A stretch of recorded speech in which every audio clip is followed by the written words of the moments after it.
Enggan pindah, ganti rugi warga Rempang terungkap, dihitung per jiwa. Tawaran ganti rugi untuk warga Pulau Rempang yang terkena dampak pengembangan investasi terungkap. Uang ganti rugi itu dihitung dari hak-hak yang sebelumnya sudah ditetapkan dan akan diberikan kepada warga. Dikutip dari Serambi, Badan Pengusaha Batam berencana berelokasi pendudukan Pulau Rempang. Batam berjumlah kurang dari 7.500 jiwa. Relokasi itu dilakukan untuk mendukung rencana pengembangan investasi di Pulau Rempang. Rencananya di Pulau Rempang akan dibangun kawasan industri, jasa, dan pariwisata dengan nama Rempang Eco City. Proyek ini bahkan masuk dalam proyek strategis nasional pemerintah pusat. Rempang Eco City digarap PT Pakpur Elograha yang kepemilikannya dikaitkan dengan pengusaha nasional Tommy Winata, konglomerat pemilik grup Artagraha. Dengan adanya Rempang Eco City ditargetkan bisa menarik investasi hingga 381 triliun pada tahun 2080.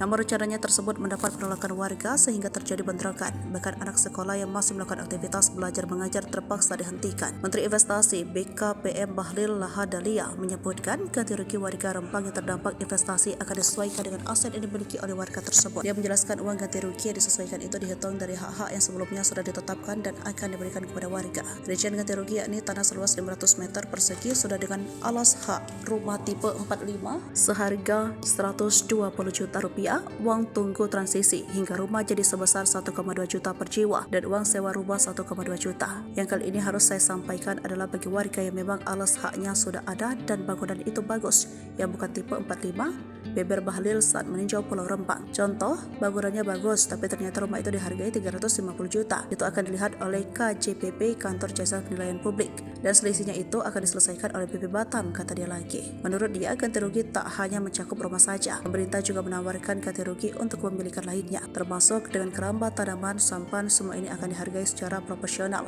sesuai dengan mekanisme dan dasar perhitungannya, ujar Bahlil. Selain menyesuaikan ganti rugi itu, dalam rapat koordinasi itu, pihaknya juga sepakat terkait proses penanganan Rempang yang harus dilakukan dengan cara yang lembut. Kemudian pihaknya juga membahas terkait pencabutan izin beberapa oknum yang membangun usaha atau memiliki lahan di Rempang. Dia juga menyebut akan melakukan rapat setiap minggunya bersama Gubernur dan BP Batam untuk membahas percepatan pengembangan kawasan tersebut. Yakinlah bahwa ini investasinya untuk kesejahteraan rakyat. Ini menciptakan lapangan pekerjaan, meningkatkan pendapatan dan masyarakat yang akan kita geser. Pergeseran dari pulau itu mereka juga akan diberikan hak-haknya, ujar Bahlil.